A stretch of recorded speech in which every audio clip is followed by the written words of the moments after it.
Sin dalla creazione, l'uomo ha cercato con premura il senso della vita e forse anche tu ti sei già posto questa domanda. Qual è il mio destino della vita? Cosa dovrò diventare o essere?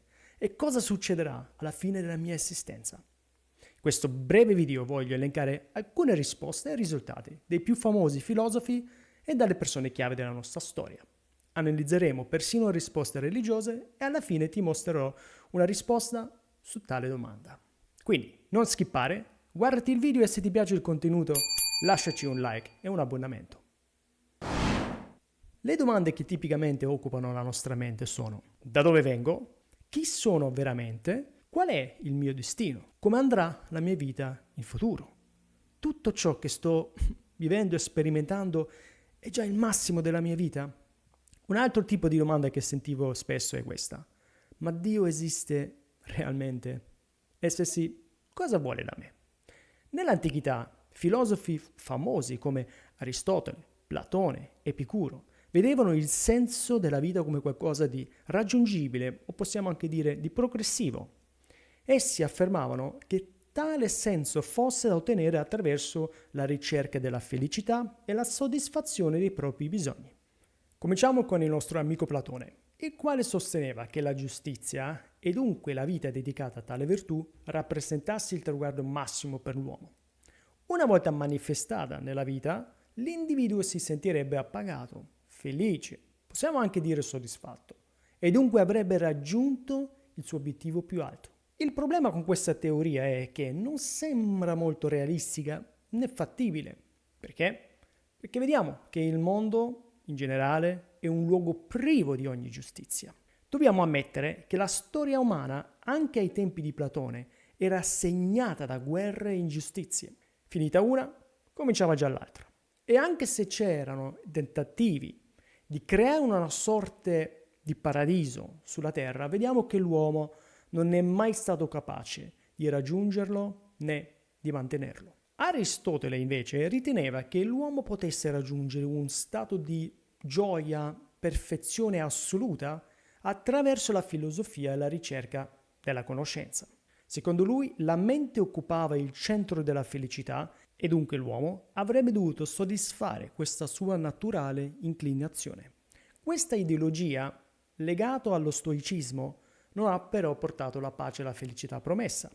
Marco Aurelio, ad esempio, uomo appartenente a questa corrente, scrisse nel suo libro Meditazioni i propri pensieri. Leggendolo oggi comprendiamo che era un uomo malinconico e che temeva la morte profondamente. Pur essendo razionale e stoico, non aveva una speranza su come affrontare quest'ultimo nemico.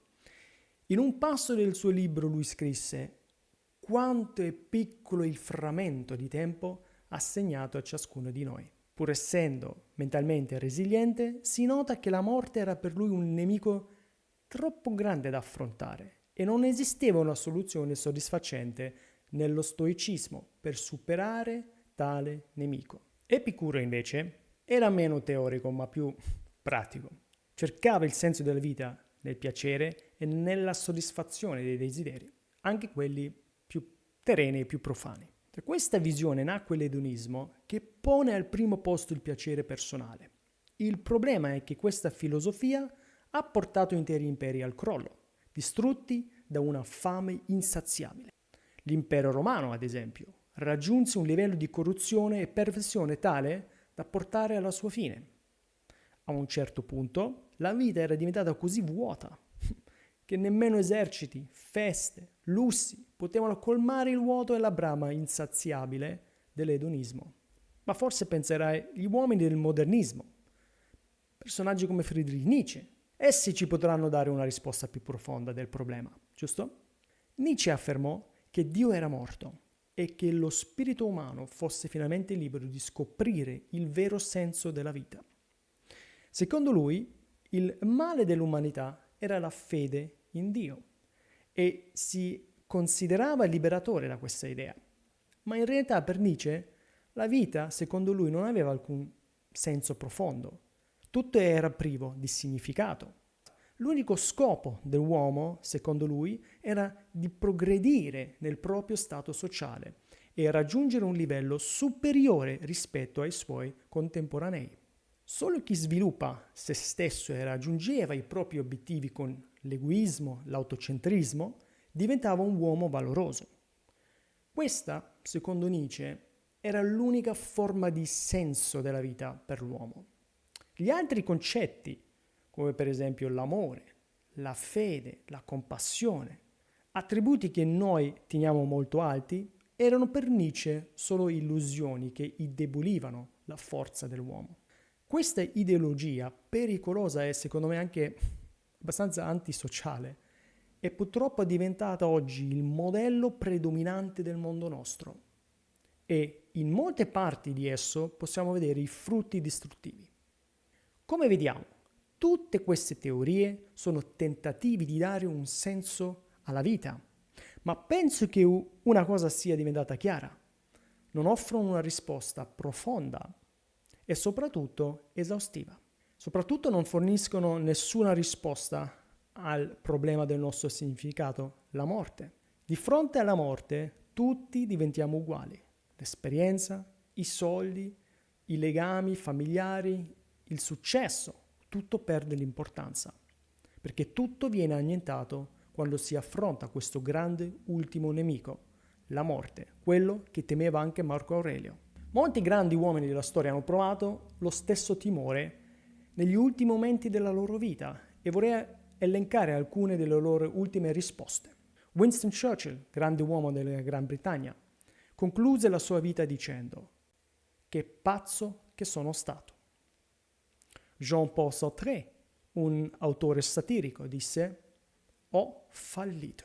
Sir Thomas Scott, presidente della Camera dei Pari inglese, confessò: "Fino ad ora pensavo che non esistessero né Dio né l'inferno, ma ora ne sono certo e sento che entrambi esistono e che il giudizio dell'Onnipotente mi condannerà". Terribile finire la vita guardando indietro e dirsi: che pazzo che ero, ho completamente fallito, o il giudizio di Dio è vicino. Alcune religioni cercano di dare delle risposte a questa ansia esistenziale. È impossibile riassumerle tutte, ma vediamone alcune. L'Islam, ad esempio, sostiene che tutto il mondo è predefinito da Allah e dalla sua volontà. L'uomo non ha un destino libero, ma quello già fissato, e non può sottrarsi ad esso.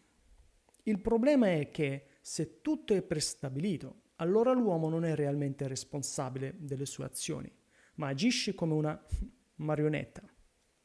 Questo lascia grandi dubbi sulla giustizia e sull'autonomia dell'essere umano.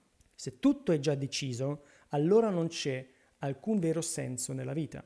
L'uomo esegue soltanto un script e tutto ciò che gli accade o non gli accade è solo frutto della volontà divina. Passiamo al buddismo. Il buddismo invece insegna che il senso della vita è evitare la prossima reincarnazione, raggiungendolo attraverso il nirvana. Il nirvana si raggiunge attraverso una meditazione, una vita di meditazione e una vita ascetica. Ma qui sorge un altro problema logico. Se una persona si incarna, per esempio, in un pesce o persino in un batterio, come potrebbe meditare o praticare l'ascetismo? È impossibile. Questo porterebbe alla conclusione di essere intrappolati per sempre nel ciclo della reincarnazione. Quindi niente nirvana, niente speranza e niente salvezza e nessun senso della vita, perché immagino che i pesci non si pongono tale domanda. Passiamo alla scienza moderna. Essa invece si è allontanata da questa ricerca e afferma semplicemente che l'uomo non si debba domandare troppe domande del perché. Ma se la scienza esiste per rispondere ai perché delle cose, allora non può ignorare il perché più profondo di tutti, il senso della nostra esistenza. Ogni cultura e ogni epoca ha cercato di rispondere a questa domanda. Questo non può essere un caso. La storia ci insegna che non siamo soltanto fatti di solo materia, cioè di essere macchine di carne, ma che l'uomo vive anche di altri aspetti, non soltanto del pane che consuma, ma anche dall'affetto, dell'amore, delle relazioni, quindi di qualcosa che è oltre a ciò che è materiale.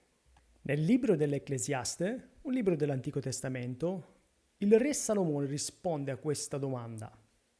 Prima di dare però la risposta finale, elenca la sua esperienza e conclude tutto con una frase, dicendo: tutto è vanità sotto il sole. La saggezza, vanità, perché la saggezza umana è limitata e mai completa. Il lavoro e la fatica sono vanità, perché non danno felicità e creano soltanto ulteriori disagi. I piaceri e le ricchezze sono vanità, perché scompaiono in un istante e non possono colmare l'anima a lungo termine. Salomone dice che tutto ciò che l'uomo desidera e per cui si affanna perde significato. La morte annulla tutto. E questo coincide perfettamente con ciò che i filosofi e gli umanisti sperimentarono nella loro vita e davanti alla morte. Vi ricordate? Alla fine del libro Salomone conclude così. Ascolta dunque la conclusione di tutto il discorso. Temi Dio e osserva i suoi comandamenti, perché questo è tutto l'uomo. Con questo è tutto l'uomo, egli intende dire che questo è il vero scopo della vita. Trovare Dio, stabilire un rapporto con Lui e dare un significato alla nostra vita mortale. Salomone ci rivela che il senso della vita è costruire una relazione intima con Dio che sussiste in eternità indipendentemente dalle circostanze terrene. Ricordate i filosofi e gli umanisti? Avevano di tutto, ma a loro mancava una cosa, una relazione personale con questo Dio vivente. Ora, ascoltiamo ultime parole di uomini che avevano questa fede e paragoniamo un po' le ultime parole di loro con quelli dei personaggi storici. Dietrich Bonhoeffer, che viveva sotto il regime fascista, disse: questa è la fine, ma per me l'inizio della vita. Dwight L. Moody disse: questa è la mia vittoria, vedo la terra svanire, il cielo però si apre davanti a me. Dio mi sta chiamando. Charles Spurgeon, un teologo molto famoso: Gesù non muore più e così io sono anche in lui. George Whitefield: muoio felice, il mio cuore è in pace. Questi uomini di fede erano fermi e sereni anche quando affrontavano la morte, ma non perché credevano in una favola che alla fine cessiamo tutto quando siamo davanti alla morte, non possiamo più fingere niente.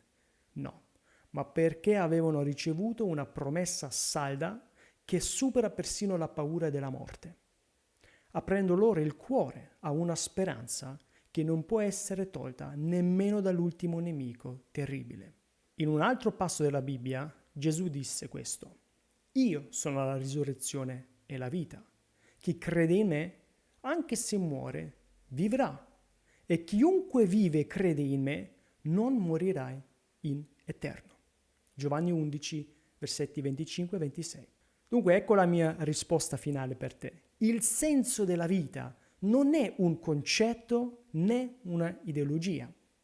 Non è una religione né un sacramento, ma è una relazione profonda con questo Gesù che è la via, la vita e la verità. La cosa importante sul versetto citato in Giovanni 11, Gesù ce lo dà alla fine, perché conclude questa affermazione con una domanda personale, una domanda che ti voglio fare anche oggi. Credi tu in questo? Su quest'ultima domanda non ti posso dare la risposta, ma la notizia positiva è che tu sei in grado di risponderla. Non aspettare. Accetta Gesù nella tua vita e inizia questa relazione oggi. Non procrastinare e non rimandare questo invito che Gesù ti diede oggi, ma prendi una decisione e sfidala se sia veramente vera. Se hai ancora delle domande, scrivici, entra in contatto. Saremo felici a risponderti e darti un ulteriore aiuto.